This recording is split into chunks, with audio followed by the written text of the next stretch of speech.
everybody, welcome back to my channel. If you made it back, awesome. If you're new here, my name's Amber Lee and I am going to talk about my journey from trials and tribulations to healing and success. So once again, thank you for joining me if you're here. Today's video is going to be the first chapter in my life story. I was born July 13th, 1986 in Southwest Baltimore. Family and friends flooded the hospital room and eagerly awaited on my arrival. It was a rainy and hot day. At 4:47 in the afternoon, a rainbow broke through the clouds and there was a beautiful 8-pound baby girl. My mother and father both adored me very much. They were happy. My mom was 22 and my father was 29 when I was born. I was passed through family and friends' arms. I got to meet 2 sets of wonderful grandparents. I got to meet cousins, aunts, uncles, and I even had a half-sister, my father's firstborn. She's 8 years older than me. We seemed like we were off to a good start. They took me home. A few weeks later, I was baptized in a Methodist church, and there was tons of love around us. However, my mom and dad both struggled with substance abuse and mental health issues, behind closed doors. But I guess with my mom having me, it would be a new lease on life for her. We did big birthday parties for me. We went on family vacations. We were always around loved ones. We had a lot of love around us. In 1989, when I was, 3 years old, my grandmother on my mother's side was diagnosed with stage 4 lung cancer. And if you don't know, stage 4 lung cancer does not have a cure. My grandmother just had a really bad cough and she was sick and didn't want to go to the doctors to get it checked out. Finally, they talked her into it, and that's when they diagnosed her with stage 4 lung cancer. And they gave her about 6 months to live. And she did. She lived 6 months after that. And it devastated the family. It devastated my mother the most. She was the baby, and her and my grandmother were really, really close. My mother took it extremely hard, and I think it was a setback for her. A few months later, tragedy would strike again, and my mother would lie dead on our living room couch from a DO. I remember patting her on her chest, saying, "Mommy, wake up, wake up," and she wouldn't wake up. And she used to play this game with me where she would pretend like she was sleeping and jump up and scare me. And I remember very vividly saying to her, "I don't want to play this game anymore. I don't want to play the game," and I was crying. That was it. She never woke up again. And that was a new chapter to my life and everyone else around me. At the time, my father was locked up again on drug charges. He was in and out of jail often because of the substance abuse. They wouldn't let him out to see my mother. I think my mom was going through a lot because my father wasn't around often to help her take care of me. However, before my mother passed away, she took me everywhere with her. She was a bartender, and my family members told me that she would stroll me in and keep me at the end of the bar for one of her shifts. Yeah, so after that, after my mother's passing, I bounced around to different family members. I remember living with aunts and uncles, and they tried to take care of me the best that they could, but on my mother's side, they also had issues of their own. I lived with my mom's brother and his wife, and I remember them very vividly fighting around me. Now I'm 3.5 years old at this point, and it's amazing to me that I can even remember this stuff, and a lot of it has been confirmed by family members because I've asked over time. So yeah, I bounced around from different family members on my mother's side, and nobody wanted to take on the challenge, I guess, of taking care of another kid. So eventually my grandmother on my father's side took me in to live with her, and it was fine because my dad was there. At least I had my dad when he was not in jail. I loved my father with every ounce of my soul. He took me everywhere with him when he wasn't in jail. We had a lot of fun together. I just remember running with him a lot in the early days. One of the things that I remember is my grandmother was very cold towards me. She was just not a loving person. I don't remember hearing "I love you" ever from my grandmother or grandfather.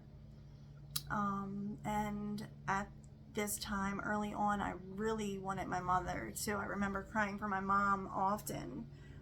You know, she would take pictures of me and say cheese, and I would say, "I want my mommy," you know. It was devastating for me.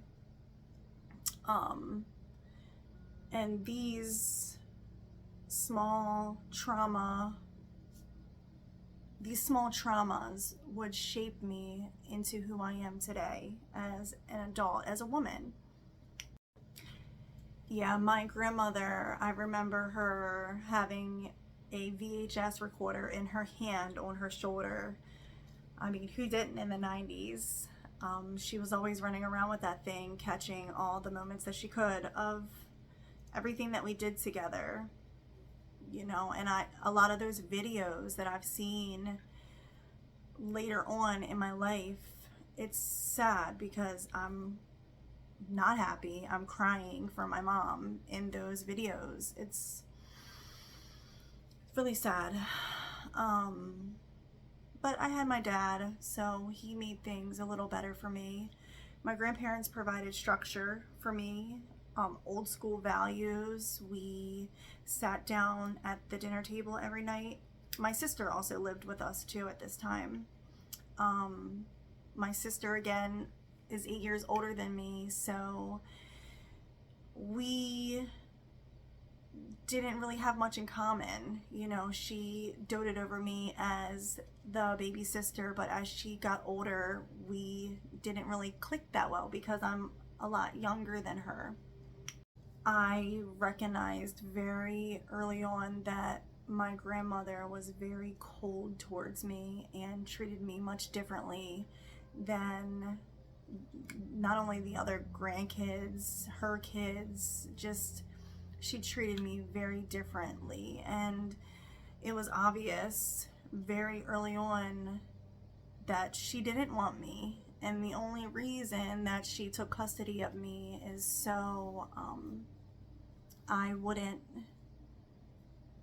be put out of the family. You know, she wanted her family together. Mind you, my grandmother had custody of my sister at this time too. You know, so she's 50 years old. She doesn't want to raise any more kids. What 50-year-old wants to take on that responsibility? My grandmother was very cruel and hateful towards me. However, my grandfather was a man of very little words, but very, very intelligent and just a great man with a great big heart. I love my grandfather dearly as well. My grandfather was a master carpenter. He always worked with his hands, and he actually built the house that I grew up in. And it is a massive, beautiful 6-bedroom, 5-bathroom house with a guest house on the side, which when I moved in with my grandparents, we didn't even live in the big house yet. We lived in the guest house.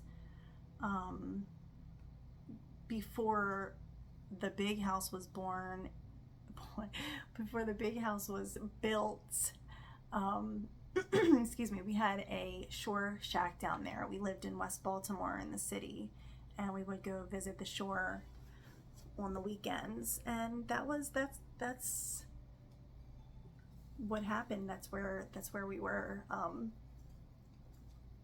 Yeah. I would slowly settle into my new life at my grandparents' house. I was enrolled in daycare. My grandparents still worked at the time. We would have breakfast in the morning together, and we would all get ourselves together, and off we went. I went to daycare. My grandfather went to work, and my grandmother went to work. My grandmother would pick me up around 4:30. We would get home at 5 o'clock. And my grandfather was always the one to make dinner every night because he worked for the prison system. So he went into work extremely early and got off a little bit earlier. So he would get home and prepare the meal dinner for us. And dinner was on the table at 5 o'clock every day, like clockwork.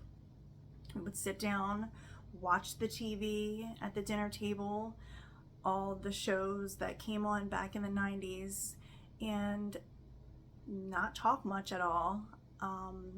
But I remember me staring out my kitchen window because I was waiting for my father to walk down the street, because my father wouldn't get off until around 7 or 8 every night. And that was most important to me. While I'm sitting there slowly eating my meal in silence, I'm waiting for my father to come strolling down the long windy road that we lived on in the woods. We lived in the woods. My father never drove. He actually took a bus every day to the nearest bus stop, and he had to walk about a mile to get home. And I would sit there and wait for him every single night. After we ate dinner, my grandparents would clean up, my grandfather would wash the dishes, they would go in their room, watch Jeopardy and Wheel of Fortune, and I would sit at my kitchen window and watch for my father to walk down from the top of the street. Every single night. I never missed a night. As soon as I seen what looked like a shadow of a silhouette walking down the street, I was the happiest little girl in the world. I would bolt out the front door, run to him halfway, and I just couldn't wait to see him. And he would throw me on his shoulders, and we would walk the rest of the way back down, and we would sing different songs. I remember those memories very clearly. My father was amazing. He was one of the most loving men, talented, just this great big heart. If he had $1 left and I wanted something, he would spend that $1 to get me what I wanted, despite his demons, because remember, he's still an addict at this time. I never knew, though. I never knew that my dad was a drug addict until I was about 14 or 15 years old. He hid it very well. Yeah, I didn't know. It was shielded from me. I didn't know what my mother died from until I was about 14 or 15 years old, until I started asking questions. I just knew mommy was in heaven and I still had my dad, so I was happy about that. Around this time, I'm about 5 years old, settling in, I meet my first best friend. We will call her H. She lived right next door to me. She was the same age as me. We were 5 years old. My grandmother was working out in the garden and I ran outside, and she was outside with her mom, and we introduced ourselves and we were inseparable after that. I loved her. Her family treated me like like I was part of their family, and I felt welcome over her house. It was very different for me growing up because I guess I didn't understand having these older parents, and yeah, so Helen was awesome. We were inseparable after we met. If I wasn't over her house, she was at my house, and her mom would always take me with them wherever they went. We were inseparable. Days turned into nights and life slowly went on. We ice skated on the river in the winter and we went swimming in the river in the summer. Life was good. I didn't realize at the time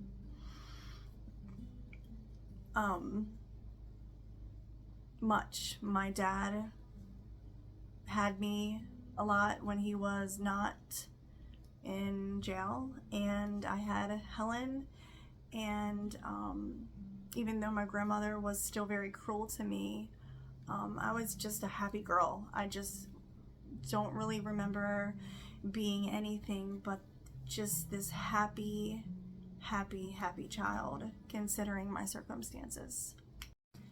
We had big holiday gatherings down at my grandmother's house. That's where everybody gathered for Thanksgiving, Christmas. All the aunts, uncles, and cousins will come over, and it was a good time. It felt like family when my aunts, uncles, and cousins were there. I couldn't wait for them to come, to feel like I belonged to a part of something, because around this time I started to feel very alone and isolated. My sister is a teenager at this time, and she spent a lot of time over her friend's house. My father was MIA a lot, and my grandparents weren't the loving, nurturing type. And I had to leave Helen's house too. I had to go home eventually, even though I never wanted to go home because I was always so alone when I went there. I felt misunderstood very early on in my life. Anywhere but home is where I wanted to be, unless my dad was there, of course, but he wasn't there that much because he was off running the streets. So same thing every day, like clockwork. Go to school, get picked up, dinner's on the table, sit there and wait for my dad to walk down. Except I was 7 years old and I waited by the window one night, and this night was different because I waited and I waited and I waited, And I remember my grandfather scooping me up, and it was dark out, completely dark. I remember him scooping me up and laying me on the couch. And when I got up the next morning, I had realized that my dad had never walked down the road. My father would never walk down the road again. I sat at that window day in and day out for close to 2 years, waiting for my father to walk down the road, and he never came down the road again. It devastated me. It devastated me. It crushed my world into pieces once again. Just when normalcy, my normal, what is now my normal, seemed normal, it was shattered into a million pieces again. My grandmother put my father out on the streets. I remember now sitting at the window. He had a bunch of bags, or there was a bunch of trash bags out there on the porch, and I didn't put two and two together. She had put all of his stuff out because she was tired of him getting locked up and the drug use, and you know, she has 2 girls that she needs to raise, and the drugs were not they were not healthy for us to be around, and my grandmother finally had enough. And I know that devastated her. And I sat at that window. I did, and I remember them yelling at me to get away from the window, go find something to do, go play. And I sat at that window and fell asleep at that window most nights, waiting for him to walk down, until my grandmother told me a year and a half later, he's never coming back down that, don't bother sitting there, he's not coming back.